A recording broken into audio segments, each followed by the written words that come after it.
రేవంత్ రెడ్డి గారు మీరు కేసీఆర్ను ఎప్పుడు అరెస్ట్ చేస్తారు, ఏ విధంగా అరెస్ట్ చేస్తారు, ఇప్పటి వరకు ఒక ప్రణాళిక అనేది రూపొందించుకున్నారు అసలు దానికి సంబంధించి. కేసీఆర్ లక్షల కోట్లు తిన్నాడు అని చెప్పే మీరు అధికారంలోకి వచ్చిండ్రు. మరి అటువంటిప్పుడు ఇప్పటి వరకు కేసీఆర్ కుటుంబంలో ఏ ఒక్కరిని మీరు అరెస్ట్ చేయలే అంటే మరి లక్షల కోట్లు తినలేదా? ఎక్కడన్నా ఏ జిల్లాలన్నా ఏ నియోజకవర్గాలన్నా బీఆర్ఎస్ ప్రజాప్రతినిధుల మీద అవినీతి ఆరోపణలతో ఇవాటి వరకు కేసు అయిందా? ఒక్క కేసు కాలే. అంటే మరి అవినీతికి బాల్పడలేదా? పొలిటికల్ వైబ్స్ ప్రేక్షకులకు నమస్కారం. మిత్రులారా, కేసీఆర్ అసెంబ్లీకి వస్తేనే రేవంత్ రెడ్డి కేసీఆర్ సంగతి తెలుస్తాడట.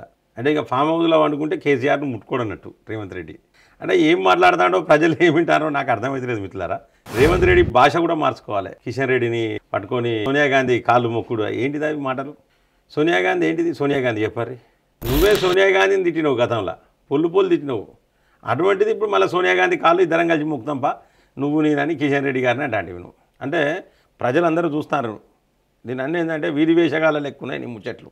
సో ఈ యొక్క వీడియో పూర్తిగా చూసే ముందు మిత్రులారా, మన ఛానల్ను లైక్ చేయండి, ఖచ్చితంగా మీ అభిప్రాయాన్ని కామెంట్ బాక్స్లో రాయండి. సబ్స్క్రైబ్ చేయని వాళ్ళందరూ కూడా మన ఛానల్ని సబ్స్క్రైబ్ చేయండి. అలాగే బెల్ బటన్ నొక్కడం మర్చిపోకండి మిత్రులారా. నిన్నటి రోజున హన్మకొండలో ఆర్ట్స్ అండ్ సైన్స్ కాలేజీలో సభ అయింది. సభ గ్రాండ్ సక్సెస్ అయిందని చెప్పేసుకున్నారు. దానిలో బాగా కేసీఆర్ నువ్వు అసెంబ్లీకి రాని సంగతి, అసెంబ్లీలో తెలిసేది ఏముంటుంది? అసెంబ్లీలోనే యాంటీ కరప్షన్ బ్యూరోలు ఉంటారు, అసెంబ్లీలోనే సిఐడి వాళ్ళు ఉంటారు, అసెంబ్లీలోనే విజిలెన్స్ అండ్ ఎన్ఫోర్స్మెంట్ శాఖ ఉంటుంది, అసెంబ్లీలోనే డీజీపీ ఉంటాడా? ఆయన సంగతి తేల్చడానికి అసెంబ్లీకి అత్తనే తేల్చేస్తుంది ఆయన సంగతి. అంటే మిత్రులారా, ఏదైనా అంటే కేసీఆర్ మీద చర్యలు తీసుకునే ఆలోచనలో రేవంత్ రెడ్డి లేడు. ఇది క్లియర్గా అర్థమైపోయింది. ఎందుకంటే కేసీఆర్ మీద చర్యలు తీసుకోవాలంటే ఈ ముచ్చట్లు వద్దు. ఈ తొడలు కొట్టుడు, మీసాలు తిప్పుడు, బాలకృష్ణ డైలాగులు బంద్ చేయాలి. సినిమాలలో బాలకృష్ణ కొడుతున్న డైలాగులు ఇవన్నీ బంద్ చేయాలి. రైలుకి ఎదురుగా పోయినా రైలుకే రిస్క్, రైలు న్యాయానికి వచ్చినా రైలుకే రిస్క్ అన్నట్టున్నది ముచ్చట. ఇవన్నీ సినిమా డైలాగులు సేమ్ అదే అటువంటి డైలాగులు కొట్టుకుంటారు రేవంత్ రెడ్డి దిట్ట. ఇవి బంద్ చేసి రేవంత్ రెడ్డి గారు మీరు కేసీఆర్ను ఎప్పుడు అరెస్ట్ చేస్తారు, ఏ విధంగా అరెస్ట్ చేస్తారు, ఇప్పటి వరకు ఒక ప్రణాళిక అనేది రూపొందించుకున్నారు అసలు దానికి సంబంధించి. ఈ యొక్క కేసీఆర్ అవినీతికి సంబంధించి కేసీఆర్ లక్షల కోట్లు తిన్నాడు అని చెప్పే మీరు అధికారంలోకి వచ్చిండ్రు. మరి అటువంటిప్పుడు ఇప్పటి వరకు కేసీఆర్ కుటుంబంలో ఏ ఒక్కరిని మీరు అరెస్ట్ చేయలే అంటే మరి లక్షల కోట్లు తినలేదా? ఫస్ట్ గది చెప్పారు.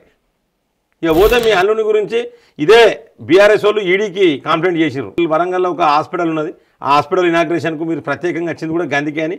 అందులో ఎవరో డాక్టర్ పేరు ఇంకొకరి పేరు వాళ్ళ పేరు రాసింది. మరి అది చూసుకోరు. ఫస్ట్ ఈడీకి కంప్లైంట్ చేసిర్రు. బీఆర్ఎస్ వాళ్ళు పోయి ఈడీకి కంప్లైంట్ చేసిర్రు. అది చూసుకోరు ఫస్ట్. వాళ్ళు హుషారున్నారు మీ మీద. మరి మీరెందుకు ఇప్పటి వరకు చర్యలు తీసుకుంటలేరు?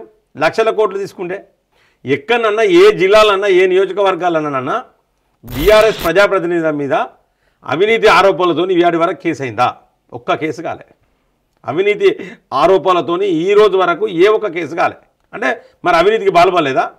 ఇక మీకు దేశాన్ని అప్పచెప్తే మీరంట మొత్తం అవినీతి సొమ్మును బయటికి తీస్తాం, అది చేస్తాం. ఏం ఇస్తారు మీరు? ఇక ఒక తెలంగాణలో అవినీతికి పాల్పడిన అతిపెద్ద పార్టీ బీఆర్ఎస్ పార్టీ అని చెప్పేసి మీరు అంటారు. అందరూ ఎక్కడ కొట్టినా కూడా అందరూ ఎక్కడ అదే చర్చ. ఆ చర్చతోనే బీఆర్ఎస్ను ఓడగొట్టారు. మరి ఇప్పటి వరకు బీఆర్ఎస్ గతంలో ఉన్న ప్రజాప్రతినిధులు కావచ్చు, ఇప్పుడున్న బీఆర్ఎస్ ప్రజాప్రతినిధులు కావచ్చు, బీఆర్ఎస్ నాయకుల మీద ఏ విధమైన అవినీతి ఆరోపణలతో ఏ విధమైన కేసు ఈరోజు వరకు కాలేదు. అంటే మీరు తొడలు కొట్టేదందుకుని మీసాలు తిప్పేదందుకు తప్పితే దేనికి పనిచేసే పరిస్థితి లేదు. ఇక వచ్చి టైంపాస్ ముచ్చట్లు అంటే ప్రజలు మీరు ఏం మాట్లాడితే ప్రజలు సపోర్ట్ కొడతారు. ప్రజల పల్స్ తెలుసుకున్నారు మీరు. దయచేసి ప్రజలకు కూడా చెప్తున్నా, ఈ మాటలు మన కడుపులు నింపాయి. ఈ మాటలతోని మన తెలంగాణ ముందుకు పోదు. మన తెలంగాణ బంగారు తెలంగాణ కాదు. కాబట్టి ఈ మాటలు పక్కా పెట్టి మరి ఆ అవినీతి సొమ్ము మీద కక్కిస్తారంటే కక్కించాలి. కాళేశ్వరం గురించి మాట్లాడే 5 పైసల మంది నైతిక మీకు అర్హత మీకు లేదు. ఎందుకు లేదంటే మీరు అవినీతి జరిగిన ఏడు వరకు కాళేశ్వరం మీద చర్యలు తీసుకోకపోతుంది. ఇంకా మీకు ఎక్కడ నాకు ఇంకా ఆయన మల్రెడ్డి రంగారెడ్డి చెప్తారు కేటీఆర్ అరెస్ట్ తప్పదట. అరెస్ట్ చేయరు. కేటీఆర్ని అరెస్ట్ చేస్తే రేపు పొద్దుగాల ముఖ్యమంత్రి కావాలి. అదే కదా మీ కాన్సెప్ట్. అయితే మీరు ముఖ్యమంత్రి ఉండాలి, లేకపోతే కేటీఆర్ ముఖ్యమంత్రి ఉండాలి. ఈ డైలాగులు మళ్ళీ ఇవన్నీ డైలాగులే. అరెస్ట్ చేసింది లేదు, సచ్చింది లేదు, పీకింది లేదు. ఇంకా అడమైన చిన్న కేసులలో అరెస్ట్ చేస్తాను. పట్నం నరేందర్ను అరెస్ట్ చేసి చిన్న కేసు అది. అంటే దీని మీద ఆయనకు సింపతి వస్తుంది. అదే అవినీతి ఆరోపణల మీద మీరు అరెస్ట్ చేస్తే సింపతి రాదు. బీఆర్ఎస్ పార్టీలో ఏ ఒక్కరికి మీరు అరెస్ట్ చేయరు.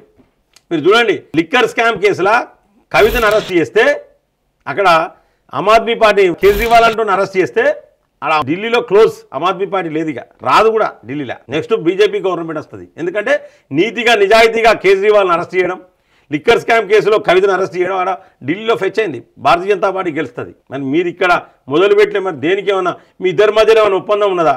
మీరు చేస్తే మీరు చూడాలా, మీరు చేస్తే మీరు చూస్తామనే ఒప్పందం ఏమి ఉన్నదా అనేది కూడా బయట పెట్టాలి. మిత్రులారా, బీఆర్ఎస్ కాంగ్రెస్ ఎప్పటికైనా ఒకటే గుర్తుపెట్టుకోరు. బీఆర్ఎస్ కాంగ్రెసే కాదు, వీళ్ళతో పాటు ఎంఐఎం కూడా, వీళ్ళు ముగ్గురు ఒక్కటే. ఈ ముగ్గురిని జాయింట్గా పొందబెట్టాలంటే భారతీయ జనతా పార్టీని ముందుకు తీసుకుపోవాలి. మిత్రులారా, ప్రతి ఒక్కరు కూడా దయచేసి ఈ యొక్క వీడియో పైన మీ యొక్క అభిప్రాయాన్ని కామెంట్ బాక్స్లో రాయండి. అలాగే సబ్స్క్రైబ్ చేయని వాళ్ళందరూ కూడా సబ్స్క్రైబ్ చేయండి ఈ ఛానల్ను. ఖచ్చితంగా బెల్ బటన్ నొక్కడం మర్చిపోకండి మిత్రులారా. జై హింద్, జై భారత్.